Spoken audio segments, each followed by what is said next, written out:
कुछ बताइए आपके मतलब क्या विचार रहे सर को लेकर, जो सुजीत मिश्रा सर आए थे पढ़ा मतलब कुछ एनईपी के बारे में बताने, तो आप क्या मतलब सीखने को मिला आपको? हाँ सर, जो आए थे वो छत्तीसगढ़ के थे और बिलासपुर छत्तीसगढ़ कॉलेज से थे। और उन्होंने जो है आज न्यू एजुकेशन पॉलिसी 2020 है उसके बारे में उन्होंने बहुत सारी जानकारियाँ बताई, क्या क्या उसके लाभ थे, क्या क्या अच्छा। उससे जो है हमें छात्रों को, स्टूडेंट को क्या क्या इससे फ़ायदा मिलने वाला है, वो सारी चीज़ें उन्होंने आज जो है पूरे प्रोग्राम में तो समझाई। आपको बेनिफिट हुआ इसका मतलब? हाँ, हमें जो है बहुत कुछ इससे जानने का बहुत मौका मिला और बहुत कुछ हमने सीखा आज न्यू एजुकेशन पॉलिसी 2020 के बारे में। ओके, चलो ठीक है, फिर मिलते हैं इस चैनल में। तब तक आप देखिए सर की वीडियो जो मैं अपलोड करने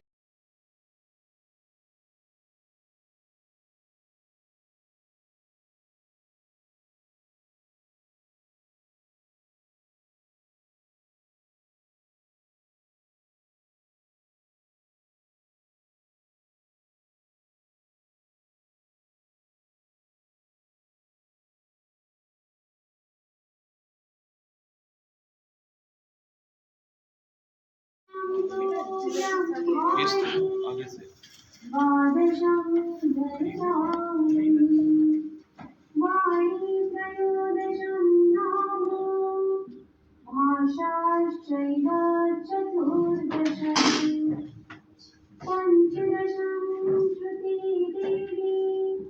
षोडशं गौरी गत्यते षोडशैतानि नामानि प्रातरुत्थाय यः पठेत् तस्य सन्तुष्यते देवी शारदा वरदायिनी। इति श्री शारदा देवी स्तोत्रं सम्पूर्णम्। Only 1% of students know these.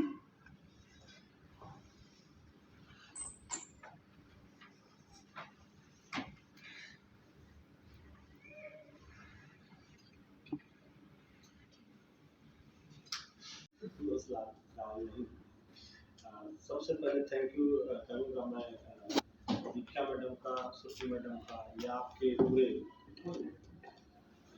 पूरे स्टाफ को कि उन्होंने मुझको यहाँ मौका दिया और नेशनल एजुकेशन पॉलिसी 2020 पर अपने विचार को शेयर करने का अवसर दिया।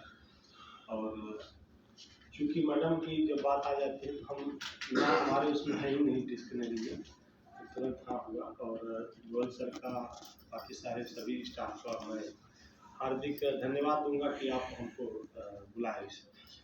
देखिए नेशनल एजुकेशन, हालांकि प्रेजेंटेशन के लिए भी मैडम ने बोला था और मैं बना भी रहा था, तो लगभग 50 से ऊपर स्लाइड हो रहे थे और वो जो है क्या कहते हैं 1-1.5 घंटे में मुश्किल था, वो करीब 4-5 घंटा होता और 4-5 घंटे का मतलब है कि आप जो है मन ही मन हमको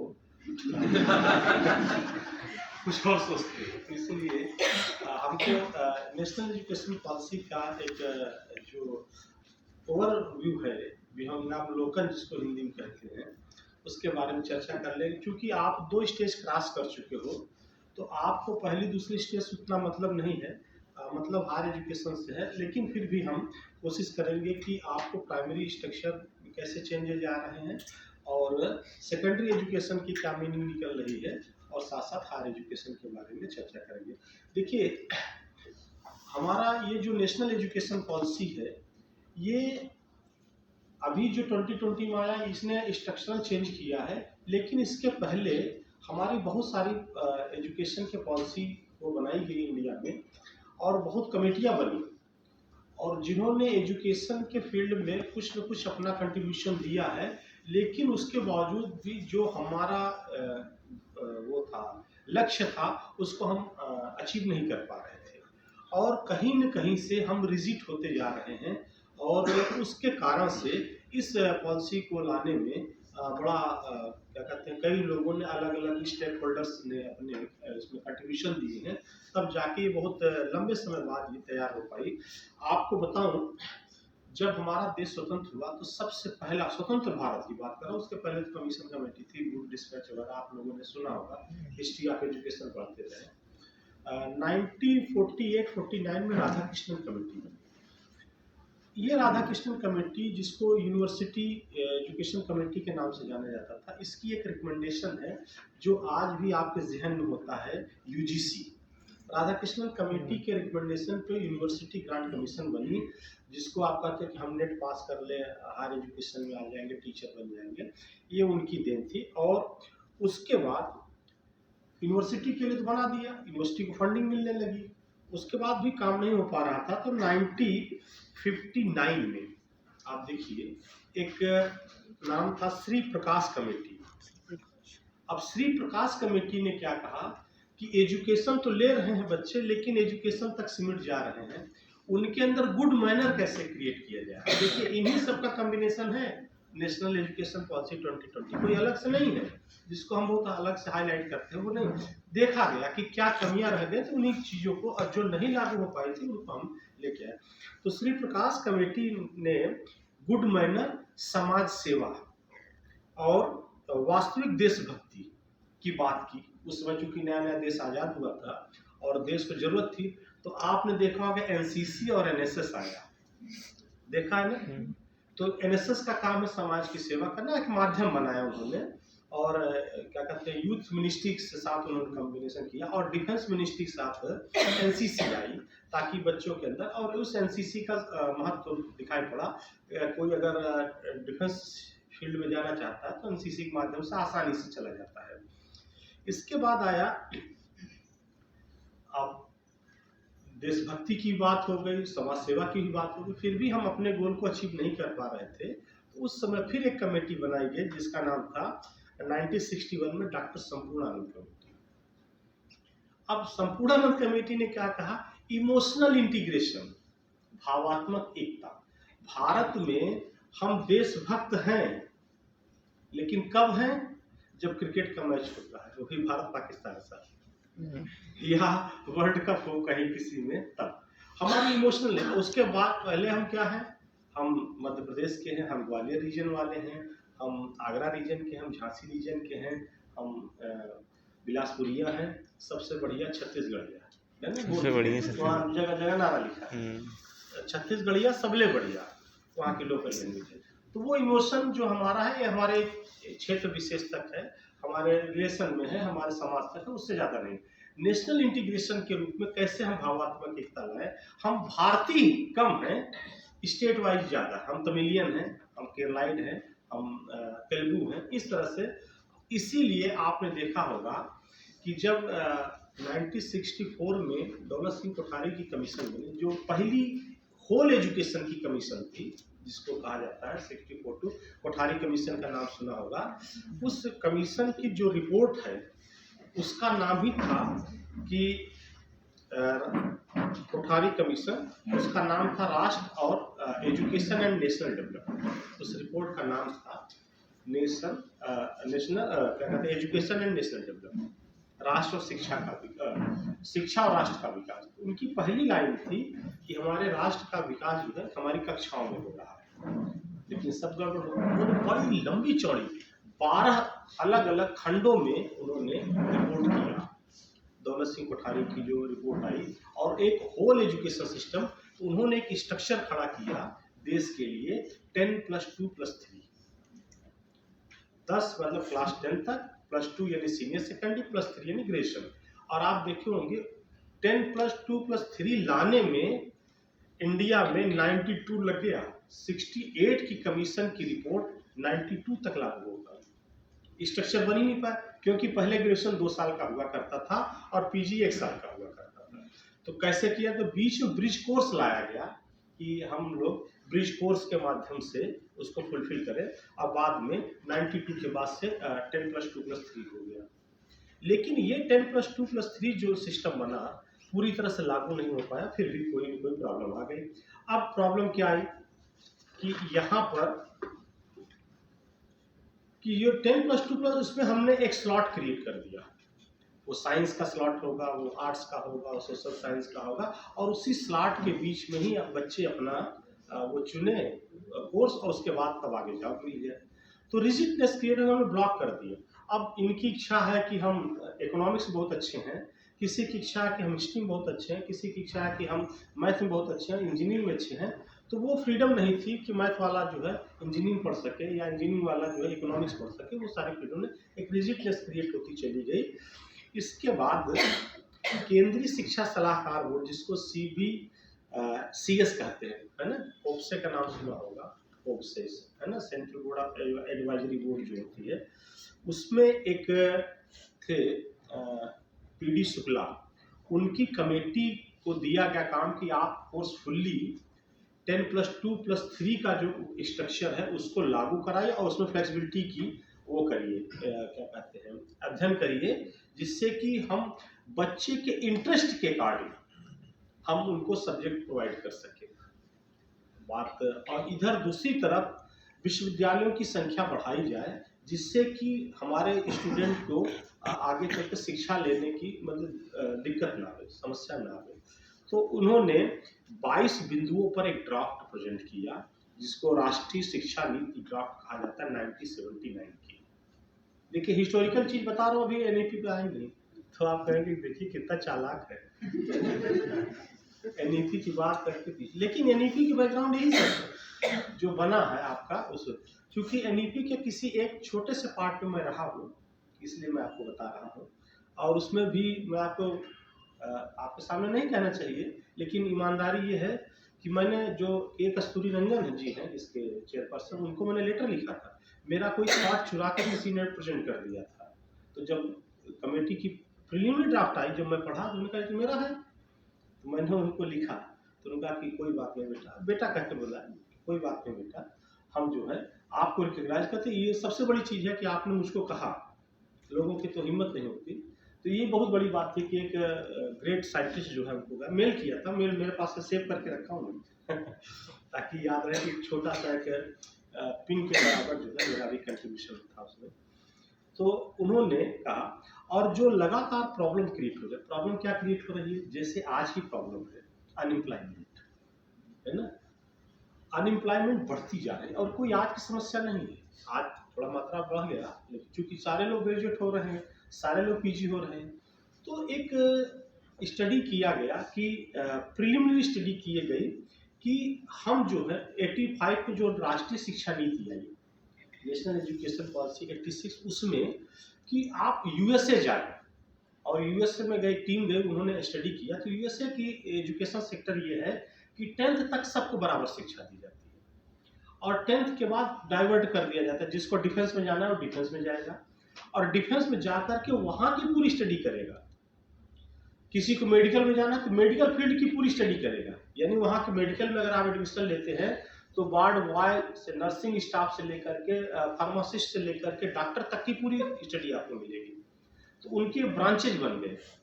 तो वो ब्रांचेज यहाँ लाए गए। दुर्भाग्य से वो कमेटी ने रिपोर्ट भी किया संसद में, जिसको वीरप्पा मोइली कमेटी कहते थे। तो कर्नाटक के चीफ मिनिस्टर भी रहे शायद, उनकी अध्यक्षता में बनी थी, लेकिन वो लागू नहीं हो पाई। बाद में अब महसूस वही किए जाने लगा कि स्पेशल जो है वो दिया जाए। तो हमारे यहाँ जो है स्पेशलाइजेशन के नाम पर भीड़ बढ़ना शुरू हो गया।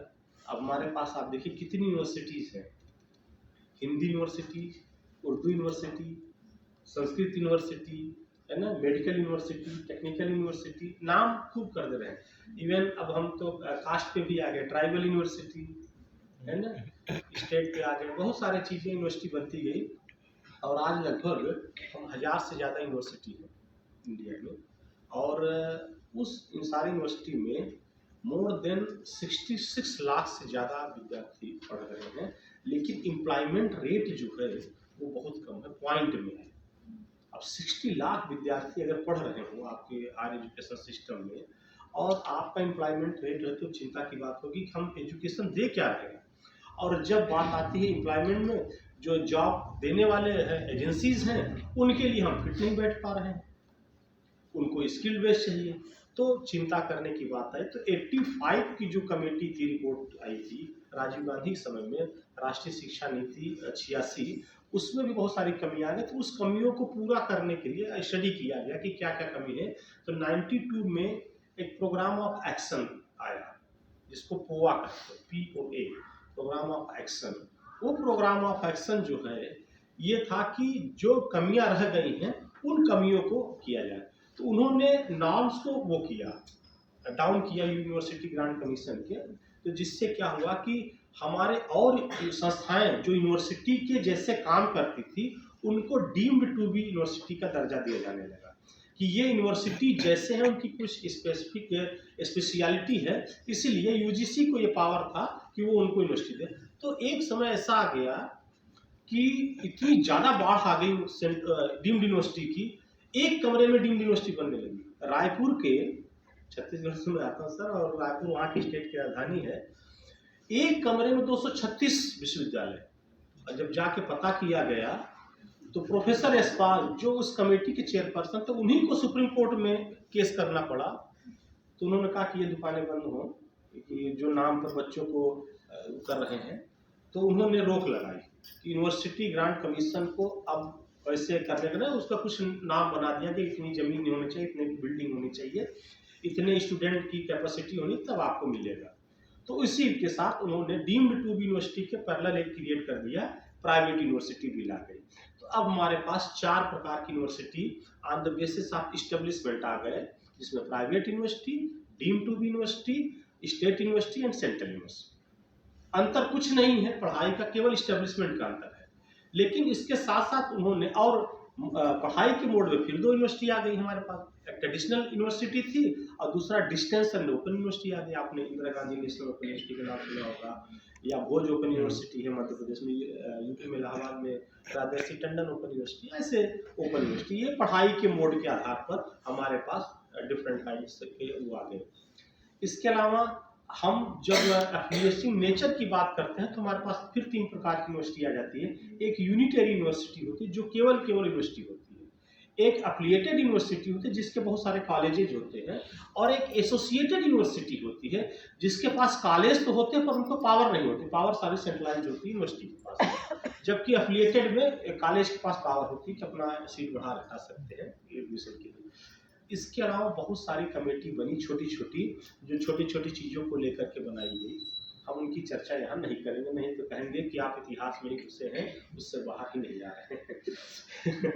इसके बाद राष्ट्रीय शिक्षा नीति 20 की चर्चा करूँगा, क्योंकि उसके पहले नरेंद्र भाई पटेल कमेटी बनी, हर्षा मेहता कमेटी बनी, ईश्वर भाई पटेल कमेटी बनी, बहुत सारी कमेटियाँ बनी। तो उनकी जरूरत नहीं, छोटी छोटी चीज़ों के लिए थी। शिक्षा नीति जो है अब के पहले 1986 की जो राष्ट्रीय शिक्षा नीति थी, 1992 में जो प्रोग्राम ऑफ एक्शन आया, उसमें एक चीज़ कमी देखी गई कि जो छोटे बच्चे हैं वो स्कूल में आ ही नहीं पा रहे, तो उनके लिए क्या किया जाए। तो आपने देखा होगा एक 2006 में वो बनी, एजुकेशन को संविधान में राइट दिया गया। जिस प्रकार से राइट टू एजुकेशन है हमारा फंडामेंटल राइट्स है, उसी तरह से एजुकेशन को राइट दिया गया, RTE लाई गई, राइट टू एजुकेशन 2006 में। और उस समय के शिक्षा मंत्री ने, मतलब जो MHRD मिनिस्ट्री होती थी, उसी के अंतर्गत ये आया, और बच्चों को 6 से लेकर 14 साल तक के बच्चों को मुफ्त शिक्षा देने की बात की।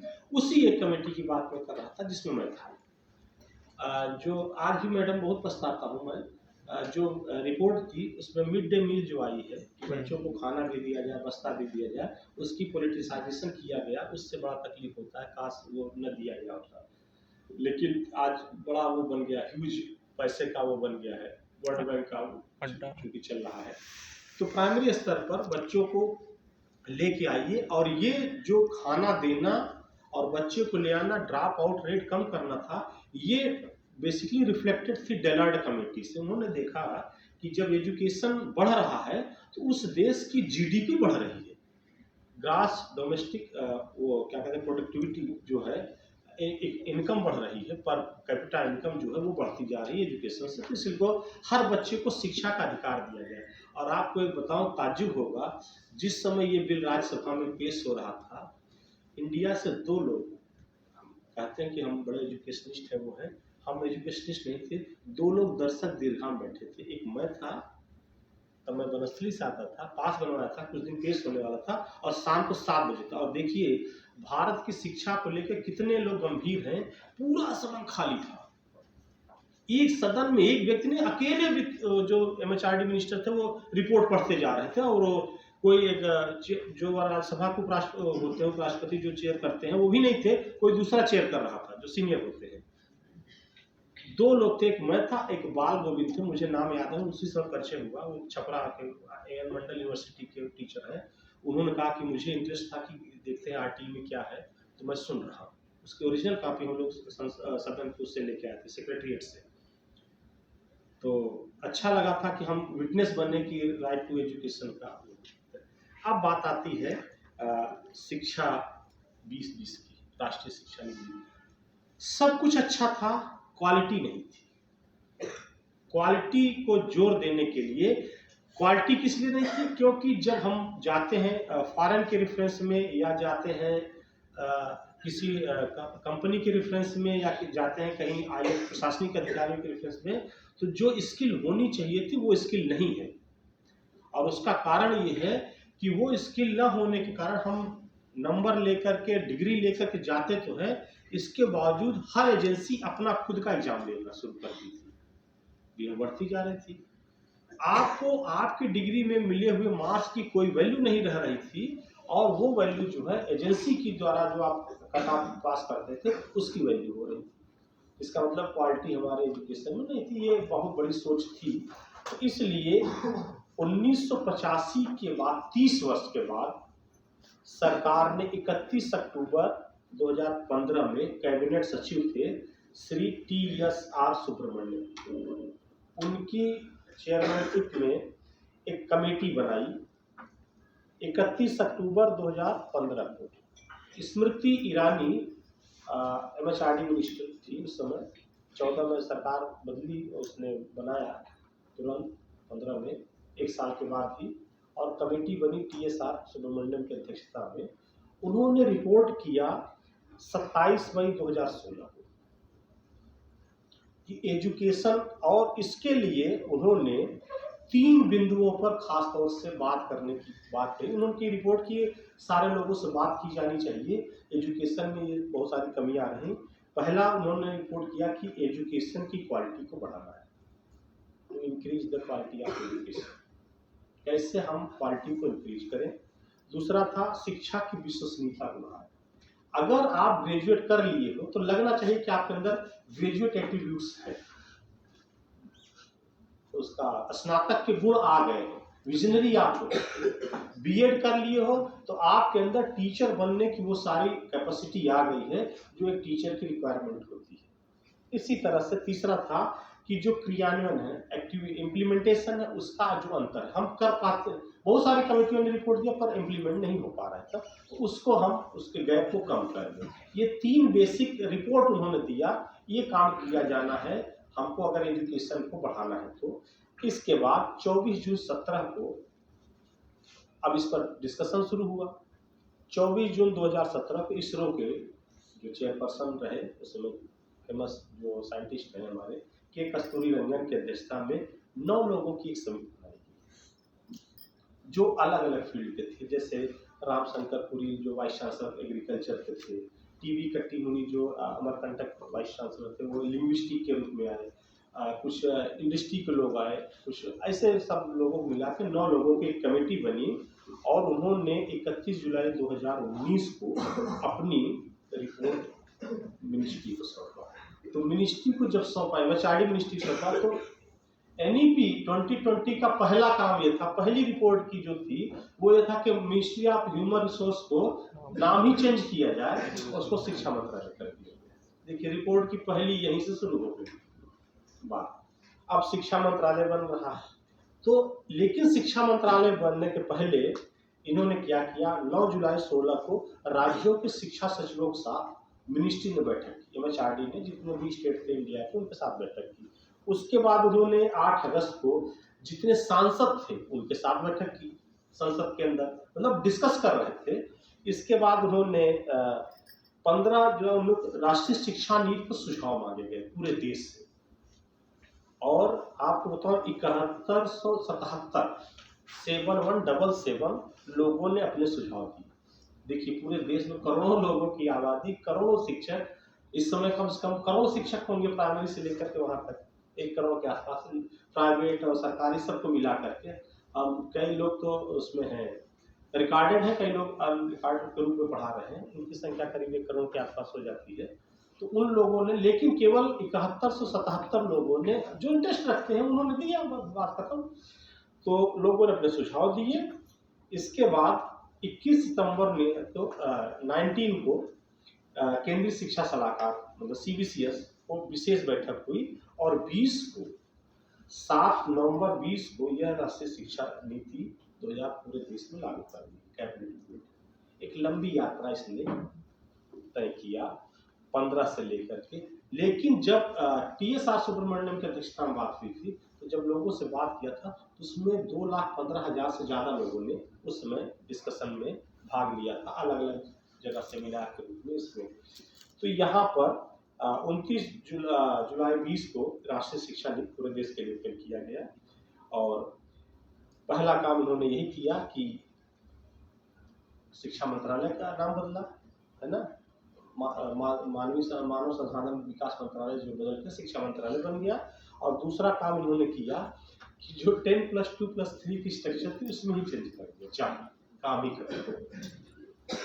अब वो शिक्षा क्या बन गया, 5+3+3 याद है, +4, फिर क्या आगे भी है, केवल इतना तक ग्रेजुएशन तक, उसके बाद PG नहीं करोगी? हाँ करना है ना।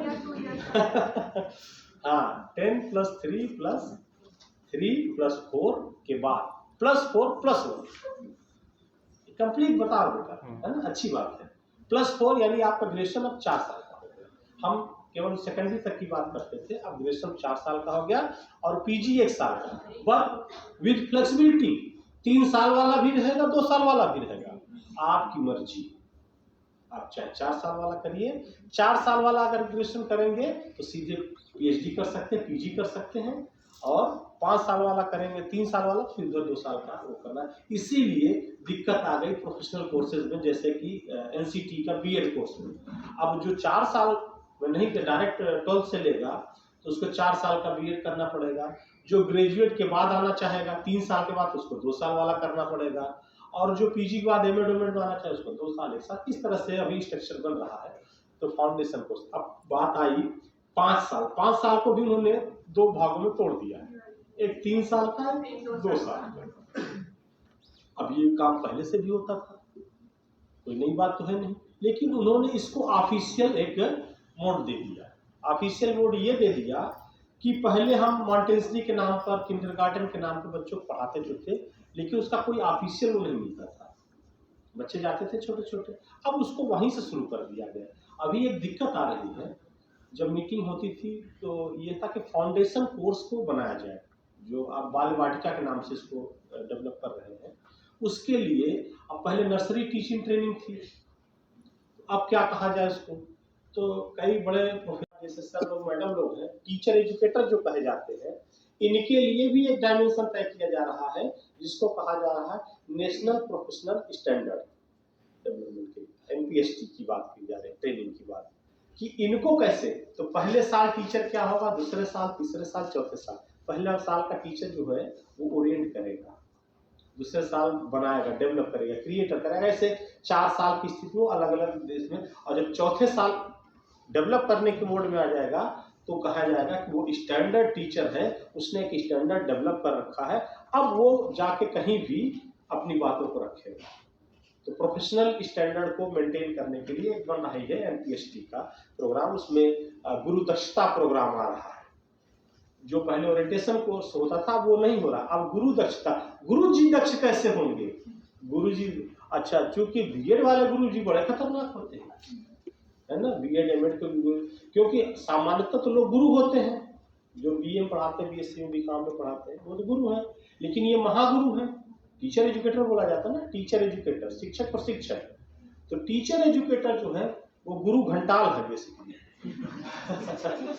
उनके पास बड़ा विजन है, क्योंकि वो एक सब्जेक्ट से तो पीजी है ही है, दूसरा ट्रेनिंग में भी पीजी है, और दोनों का मिक्सअप जब होता है तो सही तरीके से वो टीचर को पढ़ाया जाता है। इसीलिए जो इन सर्विस टीचर प्रोग्राम किया जा रहा है, जो आपके बीए, बीएससी, बीकॉम, एमए वगैरह पढ़ा रहे हैं, वो ट्रेंड नहीं होते।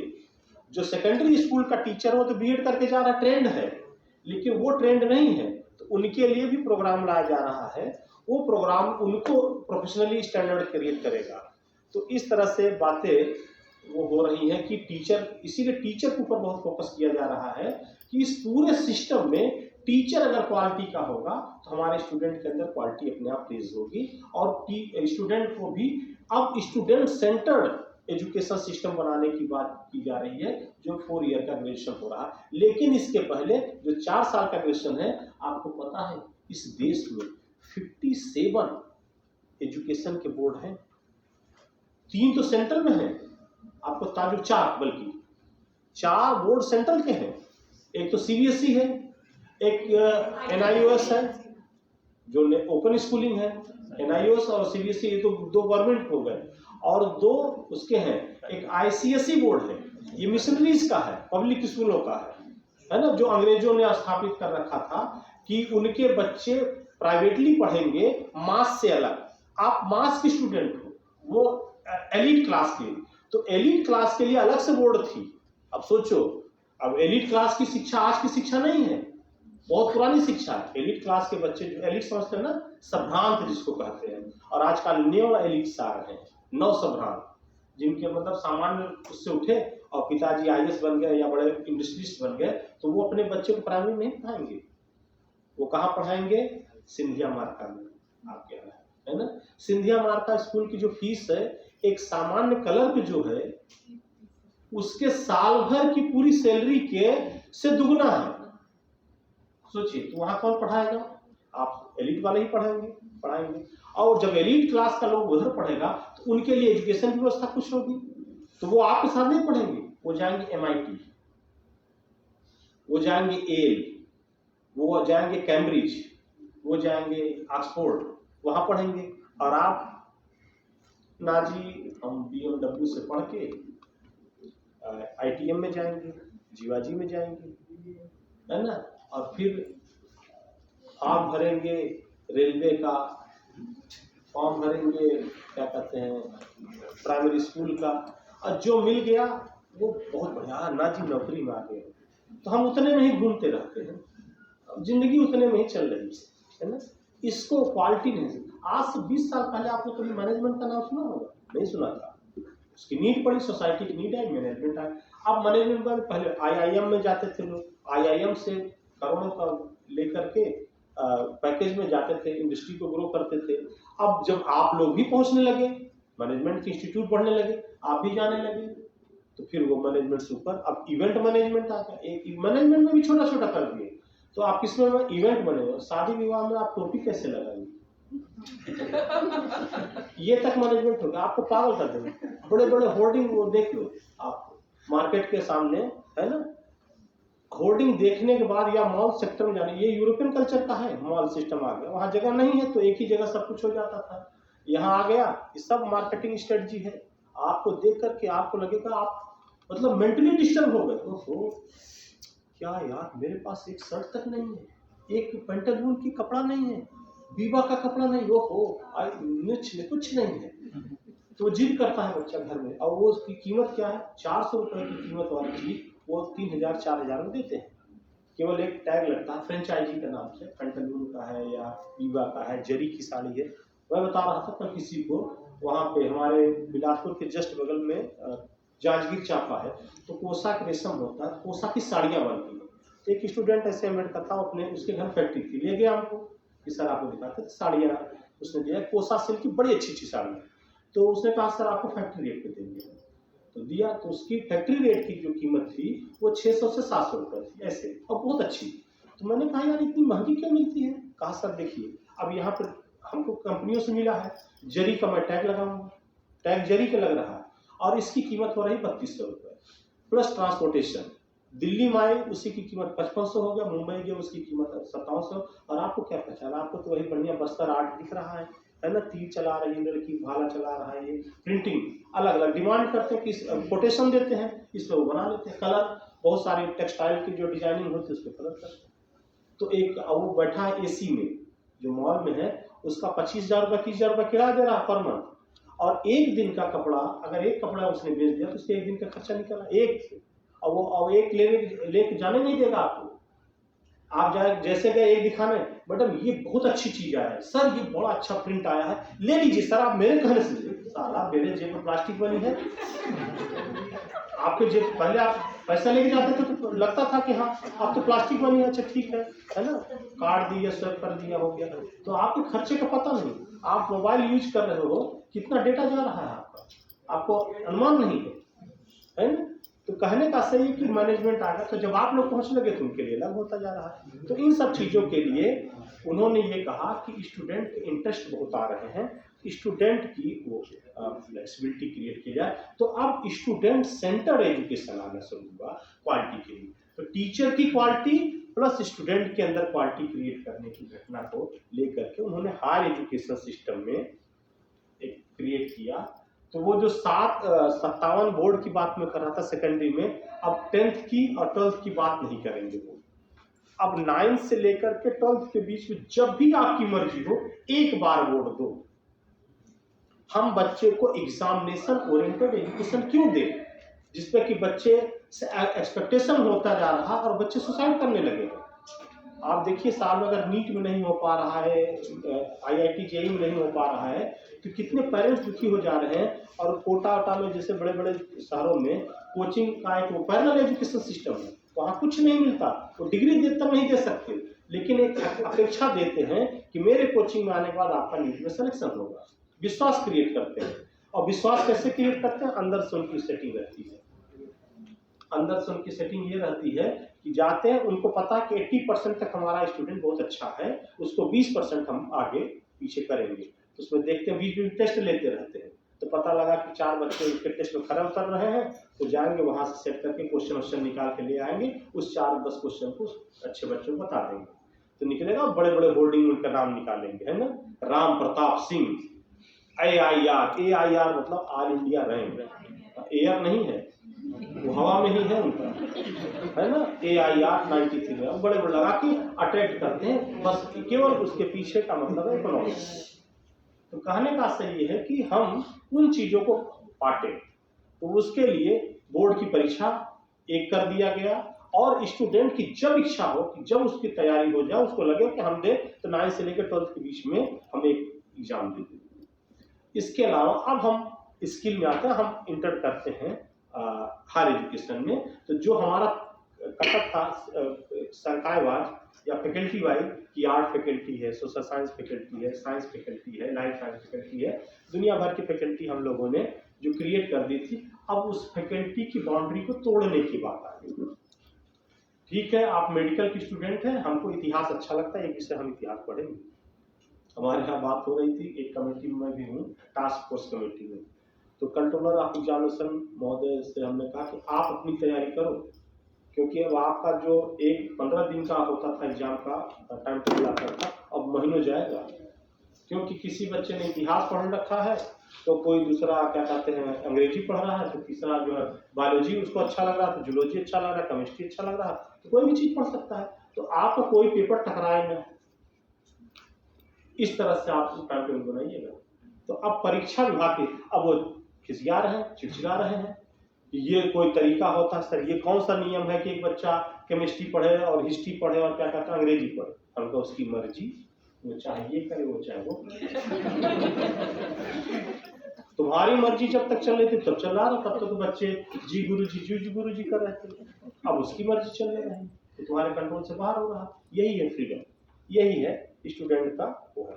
अब अच्छा, अभी तक कुछ फैकल्टी ऐसी थी जिनके सब्जेक्ट का समझ नहीं आता था तो किस फैकल्टी में जाए, अभी भी हौच पौच हुए लेकर के।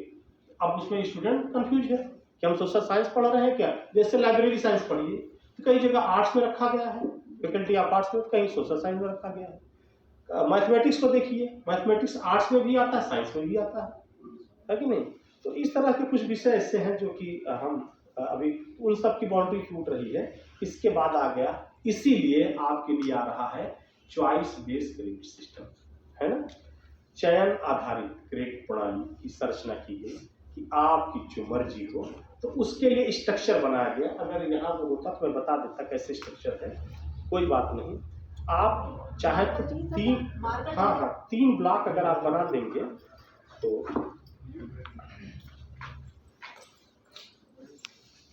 दक्षता प्रोग्राम किया गया कि हर टीचर जो है, पहले उसकी ड्यूरेशन 21 डेज होती थी, अब उसको घटा करके 14 दिन कर दी है, और ऑनलाइन अपने घर बैठे करिए। और उससे कुछ न कुछ स्किल आपको नहीं, उसमें स्किल बेस्ड चीज़ों को डाला गया है।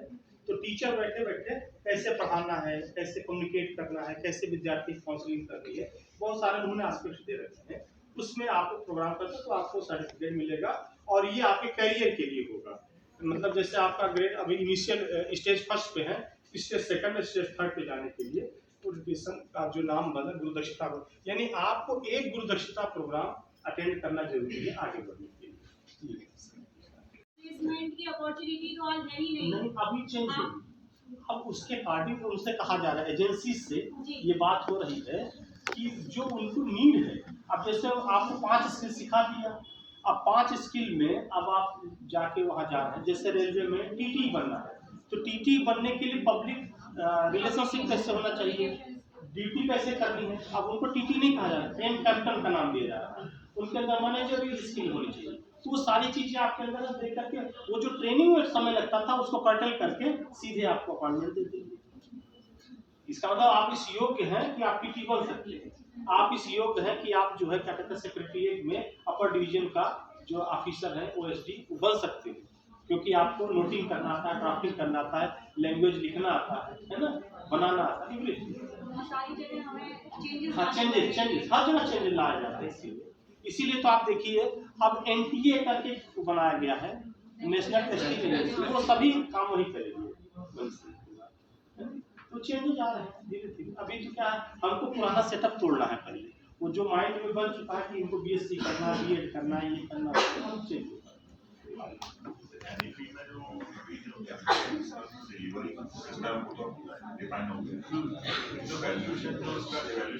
वैल्यूएशन के लिए मार्किंग से ग्रेडिंग कर रहे हैं। हाँ, वो धीरे धीरे क्या होता है कि बच्चा एग्जामिनेशन में बैठता है, इवैल्यूएशन करता हुआ क्रेडिट करता है, लेकिन जनरली क्या होता है, जो क्वालिटी की बात आ रही है वो नहीं हो पा रही है। वो क्वालिटी का वैल्यूएशन अगर करा जाए तो 90% स्टूडेंट फेल हो जाए। इसीलिए तो एलओसीएफ लेके आए ना सर, आपके कोर्स का बना ही नहीं है ऑब्जेक्टिव।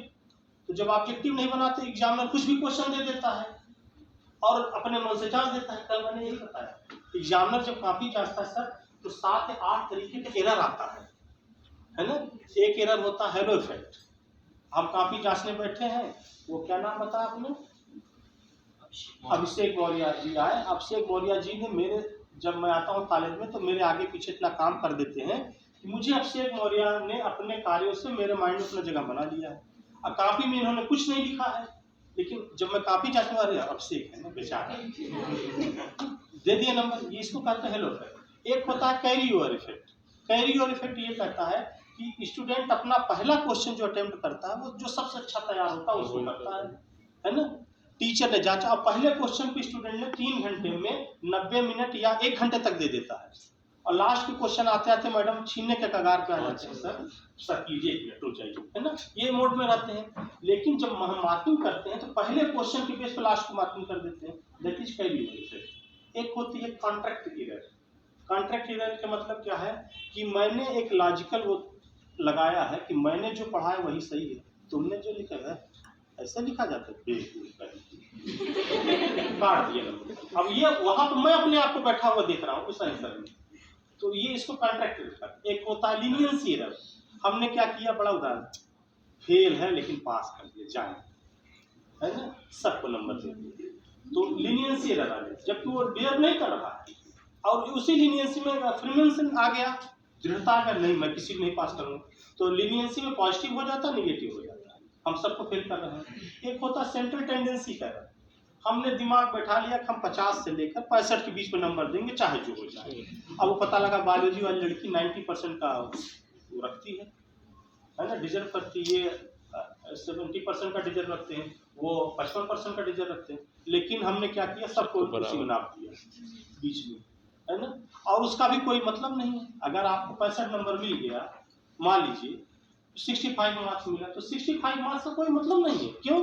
क्योंकि अगर एक टीचर मान लीजिए वो 45 से लेकर के 65 नंबर तक देता है, तो 65 नंबर वाला कितना कैसा माना जाएगा उसकी नज़र में? सबसे हाईएस्ट लिया है नंबर, बहुत अच्छा है। एक टीचर जो 55 से लेकर 75 के बीच में देता है मार्क्स, उसके नज़र में 65 वाला क्या हो गया? मिडिल एवरेज हो गया। और एक जो 65 से लेकर के 85 तक दे रहा है मार्क्स, उसके नज़र में क्या हो गया? लोअर लेवल का हो गया। तो देखिए, एक ही मार्क्स अलग अलग डिफिनेशन हो, सब्जेक्टिविटी, इसलिए उसको चेंज करने के लिए ग्रेडिंग है। बहुत सारे रस है, कभी रस इसी में है। आप कभी पढ़ाइएगा इन बच्चों को, इनसे कहिएगा काफी जांचिए, आपस में बोल के एक बार साफ कराइए, एक क्वेश्चन दे दीजिए और उन्हीं कहीं जांचिए, और उनके सामने देखो कौन ये अपने दोस्त को अच्छा दे, है ना, वो अपने उससे चिढ़ती है तो चश्मा लगा के आती है, नहीं तो उसको नंबर में। यहाँ पे ये सब चलता है, हेलो तो आप साफ कराइएगा इसी से, है ना। अब बच्चों को एंजॉय कराइए, इनको भेजिए वहाँ पर स्कूल में, जब कहीं इंटरनल एग्जाम हो तो इन्विजिलेशन करवाइए, उसको ट्रेनिंग दिलाइए, इवोल्यूशन ट्रेनिंग हो जाएगा, तो बच्चे सीखेंगे काफी कैसे बांटा जाता है, पेपर कैसे दिया जाता है, मार्किंग कैसे। तो आज का प्रोग्राम ना कैसा रहा? जो डॉक्टर सुजीत मिश्रा सर आए थे, बहुत अच्छा रहा। तो उन्हें क्या सीखने को मिला उससे? Education is most important in life. अच्छा, और योगेश आपको बताओ, आपको क्या सीखने को मिला? आज जो है न्यू एजुकेशन पॉलिसी जो 20 आई है, वो उसके बारे में सर ने हमें जो है जानकारी बताई है। अच्छा, उस पॉलिसी के बारे में सीखने को मिला। अच्छा। और रुचि आप बताओ, आपको क्या सीखने को मिला? क्या सीखने को मिला? हाँ, जो आज सर आए थे, आज सर ने बताया कि कैसे हम नई शिक्षा नीति को मतलब डेवलप कर रहे जा रहे हैं, और किस अच्छा। प्रकार से उसका लाभ मिलेगा स्टूडेंटों को। चलो ये मतलब इन्होंने कुछ नहीं सीखा, जो टाइम पास